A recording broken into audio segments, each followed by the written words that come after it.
প্রহর। এখন আমাদের অনেকে খিদে লেগেছে, তার মাঝে বক্তব্য কতটা স্থান পাবে আমি জানি না, তাহলেও আমি মনের কথাটা বলতে চাই। কথাটা আন্তরিক হলে নিশ্চয়ই স্থান পাবে।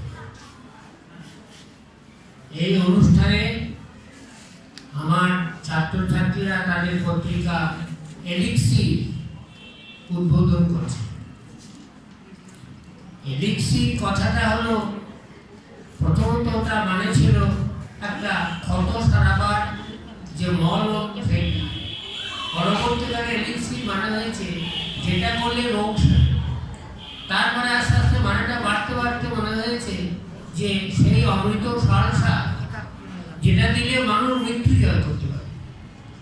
তা সাহিত্যের মধ্যে সেইটা লিখতে গেলে সাহিত্য আমাদের মৃত্যুঞ্জয়ী এক সুধা, যেটা ধরলে আমাদের জীবনের মধ্যেও মৃত্যু বারবার আসে না, মৃত্যুর পরেও যেটা থাকে। সেই জন্যে সেই এলিক্সি তারা প্রতিষ্ঠানের নাম দিয়েছে সোল, SOAR। সোল মানে উঠে যাওয়া।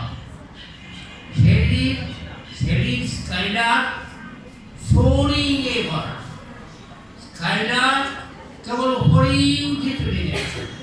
সে পৃথিবীর কথা ভুলে স্কাইলার উপরেই উঠে চলে যাচ্ছে।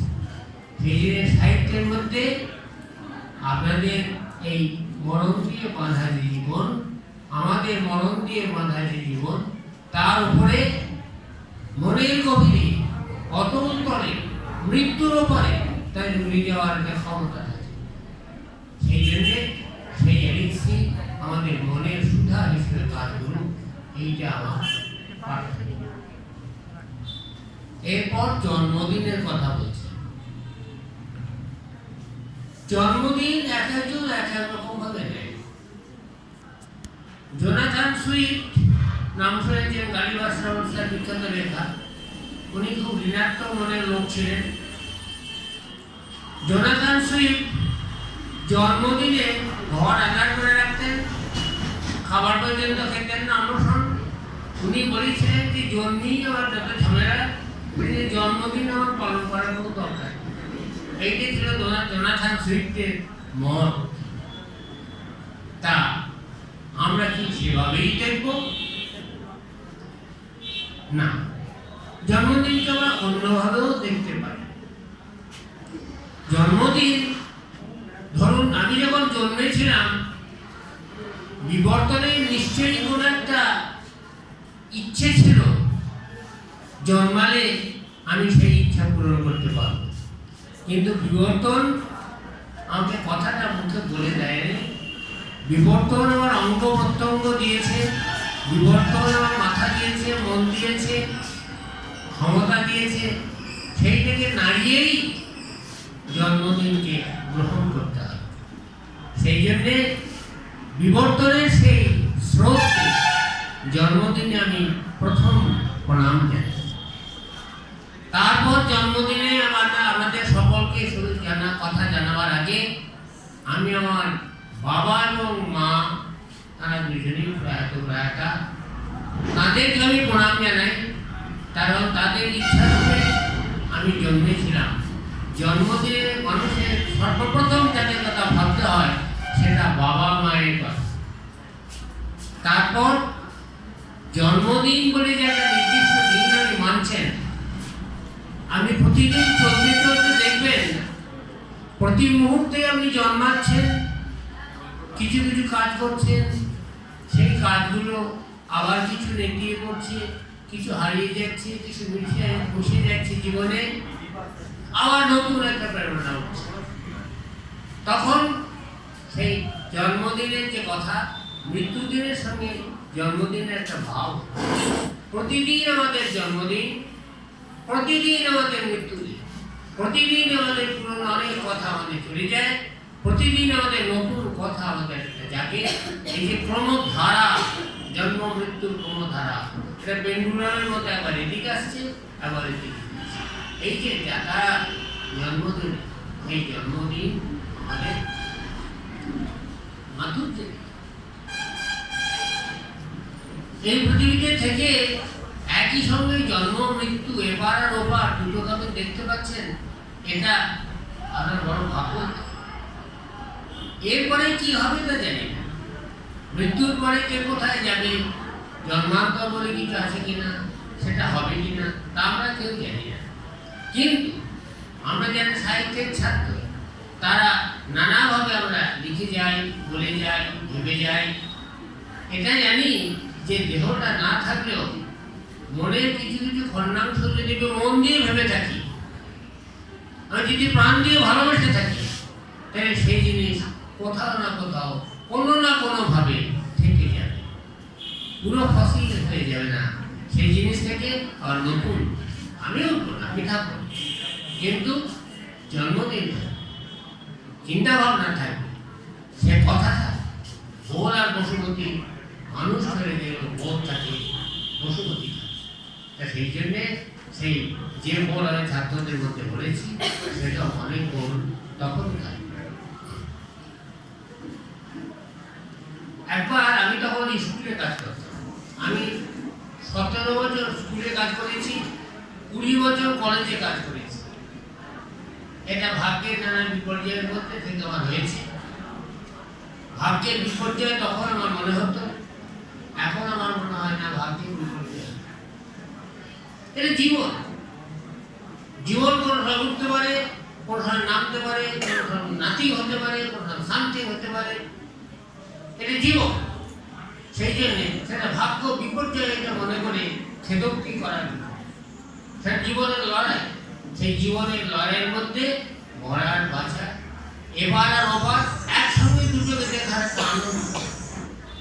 সেই জন্যে সংগ্রামের জীবন, কষ্টের জীবন, লড়াইয়ের জীবন, এই জীবনটাকে উপলব্ধি করেই বলি আমি হেরান সেনের বইটা লিখেছি, কিন্তু জীবনের দুঃখগুলো বা দুঃখগুলো নিজের পাঠাতে থাকে। তা সেই জন্যে এই জন্মদিন পালন করাটা কিন্তু প্রতিদিন আমরা জীবন দিয়ে পালন করি। আনুষ্ঠানিকভাবে এটা করছেন, এটা আমাদের অনুষ্ঠান মনে হয় খুব ভালোভাবে থাকে। আমি তখন শিক্ষক ছিলাম, বিএড করতাম বেলুর রামকৃষ্ণ মিশন ওখান থেকে। সালকিয়া স্কুলে আমার প্র্যাকটিস টিচিং করতাম।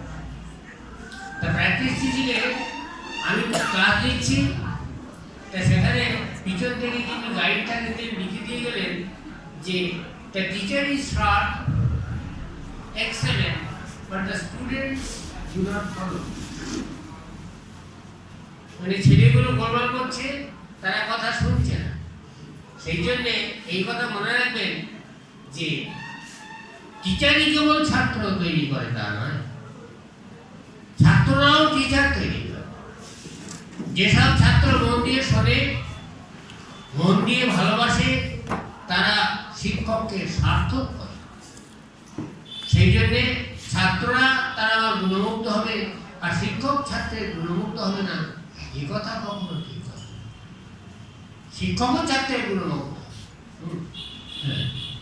যদি সুবোধ সেনগুপ্ত মশাই আমাদের সদানন্দ বাবু তার ছাত্র ছিলেন, তিনি ছাত্র সম্বন্ধে বই লিখেছেন। সদানন্দ চক্রবর্তী সম্বন্ধে তিনি বই লিখছেন, শিক্ষক ছাত্র সম্বন্ধে বই লিখছে। আমরা শুধু উল্টো কথা, ছাত্র শিক্ষক সম্বন্ধে বই লিখছে, কিন্তু শিক্ষক ছাত্র সম্বন্ধে বই লিখছে সদানন্দ চক্রবর্তী সম্বন্ধে। তা সেই সদানন্দ চক্রবর্তী আমাদের মাস্টারমশাই ছিলেন, তার কাছে সরাসরি আমরা পড়াশোনা করেছি। তা সেই জন্যে জ্ঞানের ক্ষেত্রে শিক্ষক ছাত্র এই যে ব্যাপারগুলো, এগুলোই জাগতিক পরিচয়, এগুলো একটু শরীরে করে যাবে। কিন্তু জ্ঞানটা যে জায়গাটা আছে, সেখানে সকলে আমরা মিলিতভাবে পৌঁছতে চাই। সেই জন্য হেরান শুনে বই দেখবেন, একটা বক বড় আছে বটে প্রচ্ছদে, কিন্তু আরো অনেক বক থাকে। এই অনেক বক হচ্ছে আমার ছাত্র ছাত্রী। বড় বকটা হয়তো আমি নিজেকে বলতে বলে দিতে, কিন্তু অন্য বকগুলো সেটা তার সঙ্গে যাচ্ছে। তাই শিক্ষক যখন একটা ক্লাস দেবেন মন দিয়ে, তখন সমস্ত ছাত্র ছাত্রী তার সঙ্গে উঠবে, তার সঙ্গে বুঝবে, তার সঙ্গে মনে মনে তর্ক হবে, আবার তর্কের সমাধান। আমাদের একজন মাস্টারমশাই একটা কথা বলছিলেন, একটা ছাত্র হাত তুলছে, একটা কথা বললো, শিক্ষক কথা বললেন, আমি বলতে বসো, তোমার প্রশ্ন এসেছে তো, ওই প্রশ্নটা যদি তোমার এসেছে তোমাকে না জিজ্ঞেস করে আমি যদি মন থেকে এটার উত্তর না দিয়ে ক্লাস থেকে বেরিয়ে যাই, তাহলে আমি শিক্ষক হতে পারি না। সেই জন্য শিক্ষককে ছাত্রের মনের প্রশ্ন অনুমান করতে হবে, ভাবতে হবে, কতদূর পর্যন্ত গেলে তার কাছে পড়তে হবে। এই যে সব শিক্ষকের কাছে যেন পড়েছি, তারপর আমি যে পরিবার থেকে এসেছি, পরিবারে আজকে আমার দাদারা এসছেন, মোদি এসছেন, আমার সবাই ভাইকে এসছে, তারা সবাই এসেছে, তারা বড় পরিবারের মধ্যে আমরা মানুষ করেছি। তা এই তারা তাদের সঙ্গে সবার জীবন চলতে চলতে তাদের সুখ, তাদের দুঃখ, অনেক সময় নিজের দুঃখের সঙ্গে সঙ্গে অনেক ছাত্রের দুঃখ আমাকে মনে হচ্ছে স্থায়ী করে, অনেক আঘাত দেয়, অনেকে অনেক এত কিন্তু শিক্ষক হিসেবে সেই জন্য সব কিছু মিলিয়ে একটা মানুষ কেবল ব্যক্তিগত একটা মানসিকতা রয়েছে। সেই জন্যে আবার আমি বলছি যে শিক্ষকের ছাত্রের শিক্ষক যেমন গর্বে গৌরবে, ভালো ছাত্র পাওয়া শিক্ষকের তেমনি গর্বে গৌরবে। সেই জন্যে তোমরা যারা ছাত্র আছে, আমি কোনো ছোট ছোট ছেলে মেয়ে তোমরা সব লোকের সামনে যারা দাঁড়িয়ে আছো, কখনো তাদেরকে ছোট ছেলে আমার মনে হয় না, তার একটা খনি। আমাদের জীবনে একজন আমি বলছিলাম একজনের কাছে যে জীবনে সবচেয়ে কখন তুমি মাধুর্য পেয়েছো, কলেজ জীবনে। তখন একবারে ছোট ছেলে প্রাইমারি যখন থাকে তখন ততটা বুঝবার ক্ষমতা থাকে না, কলেজ জীবনে যখন ঢোকে তখন ছেলের মধ্যে একটা দামাল শক্তি থাকে, নতুন নতুন ভাবনা থাকে, সে একটা বিদ্রোহ করে আবার সেই জন্যে জীবনকে সুখী আনন্দময় করতে গেলে সেই কলেজ জীবনে ফিরে যাও। সেই কলেজের যে প্রশ্নগুলো ছিল এই ৭৮ বছর বয়সে, ৮০ বছর বয়সে, সেই প্রশ্ন করো, তার উত্তর আবার খুঁজে বের করা। সেই জন্যে এই উত্তর প্রশ্ন, এই যে লড়ালড়ি, এই যে ভাবনা, এই ভাবনার মধ্যে সবারই মধ্যে আমাদের বন্ধন। সেই জন্যে সবাই মন দিয়ে চিন্তা ভাবনা, ছাত্রছাত্রী তোমরা আছো, তোমরা একটা করে খনি। রবীন্দ্রনাথ ক্লাস 7-এর ছেলেকে রাস্কিং করাতেন, সবাই সে বলতো যে গুরুদেব আপনি যে এইসব করছেন, এই ছেলেগুলো উচ্ছন্নে যাবে, ওই রাস্কিং ওরা বুঝতে পারবে। রবীন্দ্রনাথ বলতে তোমরা কি জানো? ওই ছেলেটাকে 7-এর ছোট্ট ছেলে বলছো, তুমি জানো ওর ভেতরে কি কি করে আছে, কত কিছু জানে বলছে, তুমি জানো। সেই জন্য তুমি রাস্কিং বুঝবে আর ওই ছেলেটা বুঝবে না, তাকে ঠিক করে। এই জন্য তোমার থেকেও ভালো বুঝতে পারে। ইরানদাবাদ বলছে, আচ্ছা চিন্তা করে দেখো, সবাইকে বলি যে ছেলেবেলার কথা যখন আমরা ভাবি তখন আমরা গড়িয়ে নিচে পড়ি না নিচে থেকে উপরে? ইরানদাবাদ বলছে নিচে থেকে উপরে উঠি। তার কারণ জীবন চলতে চলতে একটি দেহ কঙ্কাল, নানা রকম জটিল পুরো চিন্তা ভাবতে ভাবতে সেটাকে অতিক্রম করে তার মাঝামাঝি মনে হয় সরল জীবনে ঠিক করে যাওয়া। সরল যে কিছুতেই হতে পারে না, সরলতা থাকে এভারেস্ট বড় হয়ে যায়। সেই জন্যে এইখানে করতে পারে। এই জন্যে আজকে এই জন্মদিনে আমাকে যে দেখেছ, সেখানে আমি উঠতে চেষ্টা করছি এই জীবন থেকে, সেই পুরনো জীবনে যেখানে সবারই ভালোবাসা পেয়েছি, আনন্দ পেয়েছি, মুগ্ধতা পেয়েছি, সেই জীবন সেইটাই সম্বল করে এখন কিছু ভালো।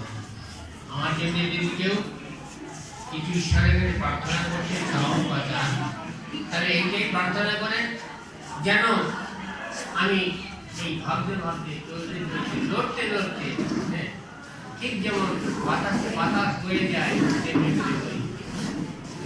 সেই জন্যে চিরকাল আমরা বেঁচে থাকবো, আমরা আনন্দ হয়ে যাব, এইসব কথাগুলো বাস্তবিক ক্ষেত্রে প্রতীক মানে হতে পারে, কিন্তু বাস্তব মানে সেই জন্যে এই যে মুহূর্ত সকলের আশীর্বাদ তাতে ভালোবাসা থাকে, নিশ্চিত আমি সবাইকে আমার সব অনেকে বয়সে কম আছে, এইসব যারা সংগঠন করছে অরুণ, নামটা হল অরুণ, অরুণের ক্ষমতাও আছে, উচিত হওয়ার ক্ষমতা আছে, সেই জন্যে সেই সবাইকে আমি সবাই শুভ কামনা করে